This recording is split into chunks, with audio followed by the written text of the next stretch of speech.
حضرت خدیجہ. صحیح جواب. حضرت خدیجہ آپ علیہ السلام کی پہلی زوجہ مطہرہ رضی اللہ تعالی عنہ کہ جو ہر سکھ دکھ میں آپ کے ساتھ رہیں اور سب سے زیادہ عرصہ آپ نے انہی کے ساتھ گزارا. آپ علیہ السلام کی تمام اولاد انہی کے بطن مبارک سے ہے. بہت شکریہ ڈاکٹر صاحب. جی ٹیم بی نمبر یونیورسٹی آپ سے سیرت طیبہ سے پہلا سوال. وہ کون سا مشہور قریشی سردار تھا جس نے صلح حدیبیہ کے بعد اسلام قبول کیا؟ آپ کو آپشنز دے دیتے ہیں. ابو سفیان، خالد بن ولید، سہیل بن عمرو.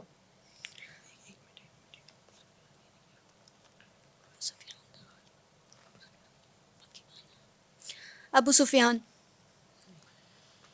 غلط جواب. ابو سفیان نے فتح مکہ کے بعد اسلام قبول کیا تھا.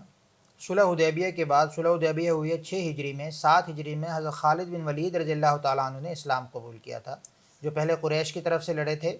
غزوہ احد میں ان کا بڑا مشہور واقعہ ہے کہ جب غزوہ احد میں ابتدائی طور پہ مسلمانوں کو فتح ہو رہی تھی تو ایک درے پر آپ علیہ السلام نے 50 صحابہ کرام کو مقرر کیا تھا کہ آپ نے یہاں سے نہیں ہلنا. اور اس وقت جب ان صحابہ کرام کو یہ لگا کہ جنگ ختم ہو گئی اور وہاں سے اتر آئے تو پھر خالد بن ولید جو اس وقت کفار کی طرف سے لڑ رہے تھے تو وہ واپس جا رہے تھے، بھاگ رہے تھے شکست کھا کر. تو انہوں نے دیکھا کہ یہ درہ خالی ہو گیا اور وہ درہ جنگی اہمیت کا بہت حامل تھا، تو وہ واپس مڑ کر آئے، اس درے پر قبضہ کیا اور پھر مسلمانوں کے اوپر حملہ کیا. تو 70 سے زائد مسلمان اس حملے کی وجہ سے شہید ہوئے. تو یہ ان کی ایک مشہور واقعات میں سے ہے. لیکن جب وہ پھر اسلام کی طرف آئے تو اسلام کی بیشتر اور بڑی بڑی فتوحات ان کے حصے میں درج ہیں تاریخ میں. تو یہ حضرت خالد بن ولید تھے جو صلح حدیبیہ کے بعد اسلام قبول کیے. بہت شکریہ ڈاکٹر صاحب. جی آپ سے نمل یونیورسٹی دوسرا سوال. نبی کریم صلی اللہ علیہ وآلہ وسلم نے سب سے پہلے کس غیر مسلم بادشاہ کو خط بھیجا تھا؟ قیصر روم، کسرا ایران یا نجاشی حبشہ؟ نجاشی حبشہ. صحیح جواب. جواب درست ہے. اب ہم دوسرے سیگمنٹ کی طرف چلتے ہیں. ٹیم اے سے پہلا سوال قرآن کریم سے. قرآن کریم میں کون سی سورت کسی جاندار کے نام پر نہیں؟ النحل، العنکبوت، الاحزاب اور البقرہ. الاحزاب. درست جواب. کیونکہ النحل شہد کی مکھی کا نام ہے، العنکبوت مکڑی کو کہتے ہیں، البقرہ گائے کو کہتے ہیں، اور الاحزاب یہ بھی ایک سورت کا نام ہے، اس کا مطلب گروہ ہے. تو یہ 4 آپشن میں سے صرف ایک ہی آپشن تھا جو کسی جاندار کے نام پہ نہیں تھا. جی وہ کتنی صورتیں ہیں جن کی ہر آیت کے آخر میں لفظ را آتا ہے؟ 3، 5، 2، 4. 3، 5، 2، 4. 2 ہیں. کون کون سی؟ سورۃ نصر اور سورۃ کوثر. غلط جواب ہے. اثر اور سورۃ کوثر. غلط جواب ہے. ٹوٹل 4 صورتیں ہیں جن کے آخر میں را آتا ہے. ایک سورہ جیسے آپ نے بتایا سورہ عصر ہے، ایک سورہ کوثر ہے، ایک سورہ قدر ہے انا انزلناہ فی لیلۃ القدر، اور ایک سورہ قمر ہے اقتربت الساعۃ وانشق القمر. اس کے بھی ہر آیت کے آخر میں را آتا ہے. تو یہ 4 صورتیں ہیں ٹوٹل کہ جن کے آخر میں را آتا ہے. جی بہت شکریہ ڈاکٹر صاحب تصحیح کے لیے. جی نمل یونیورسٹی ریڈی ہیں آپ؟ قرآن کی کس صورت کی ہر آیت میں لفظ اللہ آتا ہے؟ سورۃ اخلاص، سورۃ المجادلہ اور سورۃ رحمان.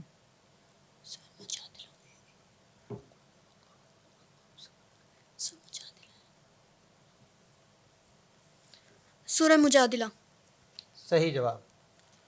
28ویں پارے کی پہلی صورت ہے سورہ مجادلہ. اس کا آغاز بھی ایک بڑے مشہور واقعے سے ہوا ہے، لیکن وہ پھر انشاءاللہ وہ واقعہ بھی اگلے کسی سوالوں میں آ جائے گا. اور اس کی ہر صورت، یہ کافی لمبی صورت ہے، پھر بھی اس کی خاصیت یہ ہے کہ اس کی ہر آیت میں لفظ اللہ آتا ہے. قرآن کریم میں واحد مقام جہاں تمام حروف تہجی استعمال ہوئے؟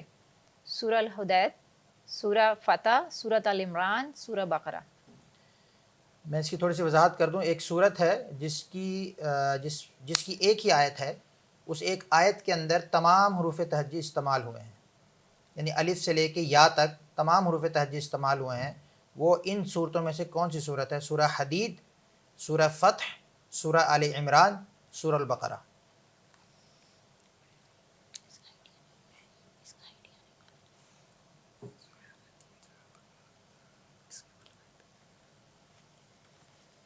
جی ٹائم اپ ہو گیا آپ کا. الحدید. غلط جواب. یہ سورہ فتح ہے. انا فتحنا لک فتحا مبینا، اس کی جو آخری آیت ہے اس کے اندر الف سے لے کے یا تک تمام حروف استعمال ہوئے ہیں.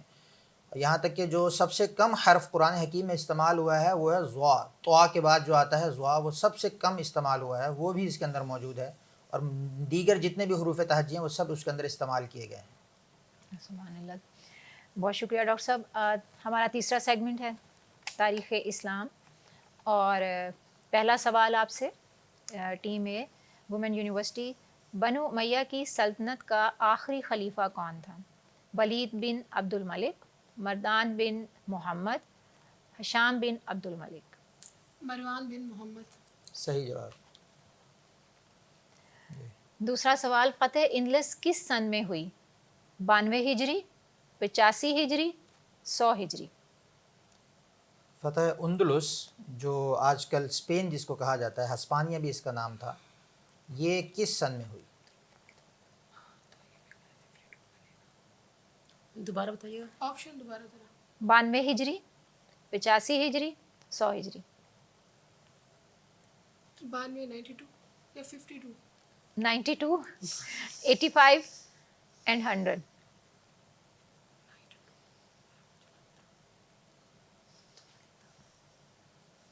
ٹائم ہو گیا. ٹائم آپ. 92. غلط جواب. 100 ہجری میں ہوئی. جی چلیں کوئی بات نہیں، ابھی اور سیگمنٹس ہیں، آپ کوشش کیجیے گا. جی نمبل یونیورسٹی، آپ سے ہمارا پہلا سوال ہے تاریخ اسلام سے. مسلمانوں کا پہلا بحری بیڑا کس خلیفہ کے دور میں بنا؟ حضرت عمر فاروق، حضرت عثمان غنی، حضرت معاویہ بن ابی سفیان اور حضرت علی.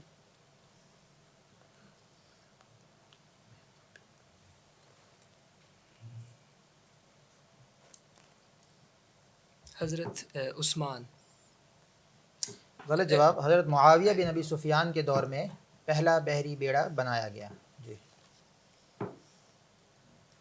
دوسرا سوال آپ سے، صلاح الدین ایوبی نے کس جنگ میں صلیبیوں کو شکست دی؟ جنگ یرموک، جنگ حطین، جنگ خیبر، جنگ قسطنطنیہ. جنگ حطین. صحیح جواب. درست جواب.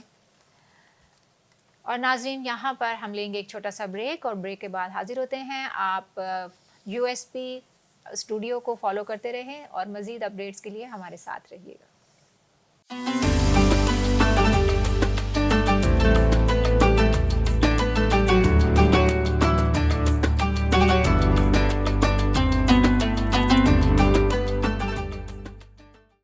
Welcome back. University of Southern Punjab Shan Ramzan quiz میں سائمہ علی آپ کو خوش آمدید کہتی ہے.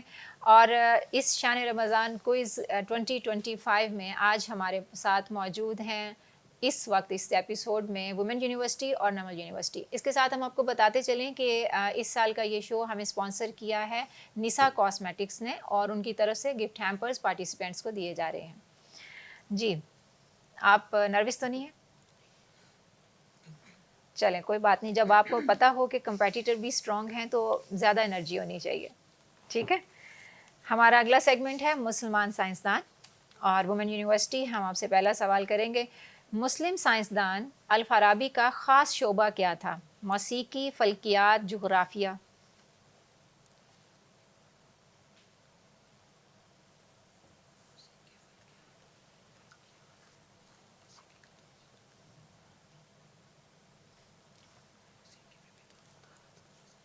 میم ذرا سوال دوبارہ ریپیٹ کیجیے. مسلم سائنسدان الفارابی کا خاص شعبہ کیا تھا؟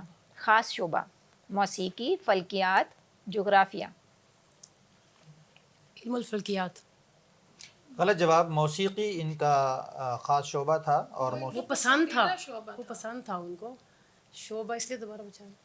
ہاں نہیں، پسند اس لیے تھا کہ ان کا تخصص اس کے اندر تھا، اور انہوں نے اس کے اوپر کتاب بھی لکھی ہے ایک، جس حوالے سے ان کو خاص کہا گیا. اور میں یہ بتاتا چلوں کہ جس دور کے سائنسدانوں کی ہم بات کر رہے ہیں، اس دور کے سائنسدان صرف ایک چیز کے ساتھ منسلک نہیں ہوتے تھے، بلکہ وہ عالم دین بھی ہوا کرتے تھے. وہ تمام علوم پر عبور رکھتے تھے، لیکن ان کی پہچان کسی ایک ایسی چیز سے ہوتی تھی جس میں ان کے علاوہ کسی اور نے اس پر کوئی کام نہ کیا ہو. جیسے علم فلکیات میں البیرونی کا بھی کام ہے، اور اس طرح کیمیا میں رازی کا بھی کام ہے، جابر بن حیان کا بھی کام ہے، لیکن مشہور جابر بن حیان ہوا ہے اس کے ساتھ. تو اس وجہ سے یہ تھوڑا سا اختلاف جو ہے نا، چونکہ جیسے جیسے پروگرام کا لیول بڑھ رہا ہے تو ہم اس طرح باریکیوں کے ساتھ سوالات لا رہے ہیں، کیونکہ ماہر تو یہ ہیں، ان کی علمی فلکیات پر بھی کتاب ہے، لیکن ان کا جو مخصوص جس سے یہ مشہور ہوئے وہ علم موسیقی پر ان کی کتاب ہے، اور موسیقی کے حوالے سے انہوں نے بہت سے اسرار و رموز اس کے اندر انہوں نے ذکر کیے ہیں. سر یہ صحیح بات ہے، آپ صحیح کہہ رہے ہیں، لیکن ان کا یہ شوق تھا اور جو شعبہ تھا نا وہ فلکیات تھا. بہرحال چلیں اس کو دیکھ لیا جائے گا بعد میں، لیکن ہم نے جہاں سے اس کا جو حوالہ جات ہے وہ بھی ہمارے پاس موجود ہیں سوالوں کے، وہ بھی انشاءاللہ آپ کے ساتھ شیئر کریں گے اور رزلٹ بناتے وقت اس کو انشاءاللہ سامنے رکھیں گے. جی بہت شکریہ ڈاکٹر صاحب. جی آپ سے دوسرا سوال ہے، کشش ثقل کا نظریہ سب سے پہلے کس مسلم سائنسدان نے پیش کیا؟ ابن سینا، جابر بن حیان یا البیرونی؟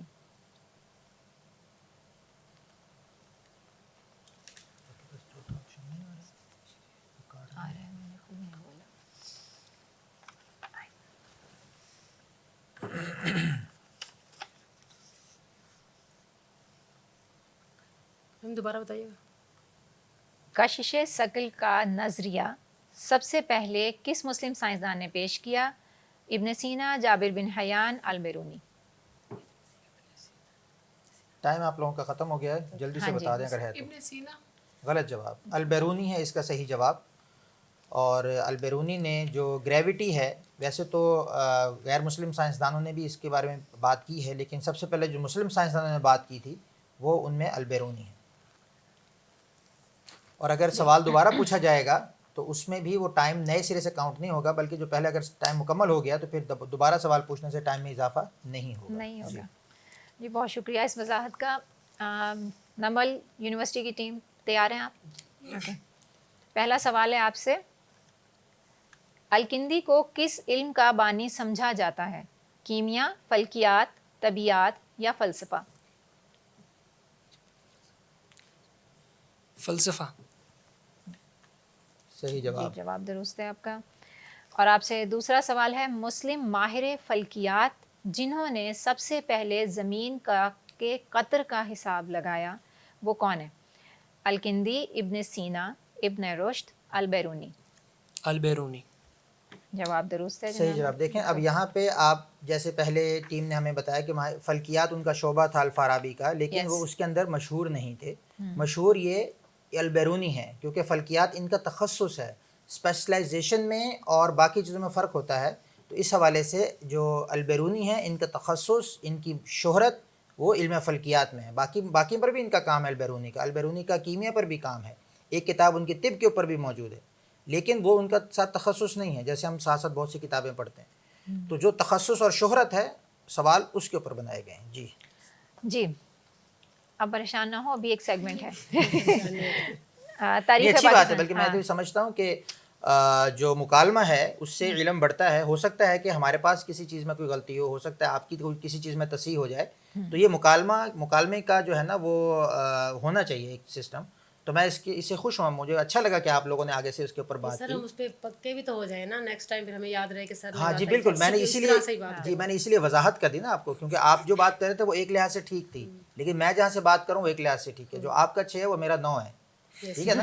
تو اس چیز میں آپ دیکھ سکتے ہیں کہ میں جس پوائنٹ آف ویو سے بات کر رہا ہوں اس میں آپ دیکھ سکتے ہیں کہ وہ کس حد ابھی تک یہ بھی ٹھیک ہے. بات سمجھ آ گئی کہ اسپیشلائزیشن پہ بات کر رہے تھے. ٹھیک ہے چلیں، تاریخ پاکستان سے ہم آپ سے پہلا سوال کریں گے. وومن یونیورسٹی، پاکستان کا پہلا شہری کہلانے کا اعزاز کس شخصیت کو حاصل ہے؟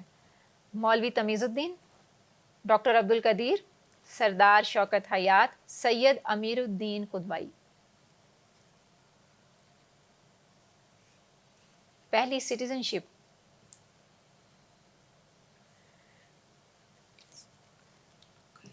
مولوی کا کیا نام تھا؟ مولوی تمیز الدین، سید امیر الدین قدوائی، ڈاکٹر عبدالقدیر، مولوی تمیز سردار. الدین تھے شاید.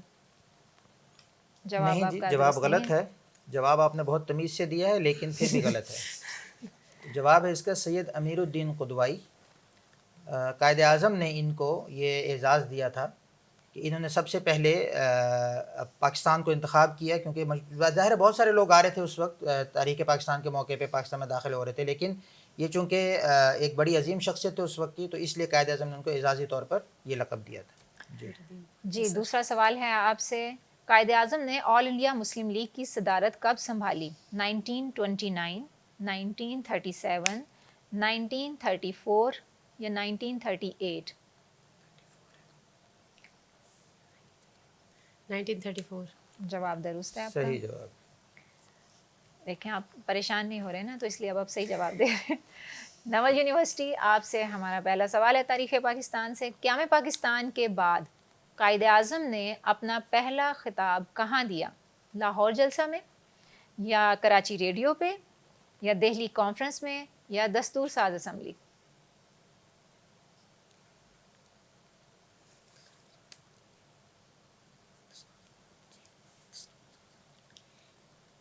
خطاب ہاں جی، پہلا خطاب. دستور ساز اسمبلی. صحیح جواب. جواب درست ہے آپ کا.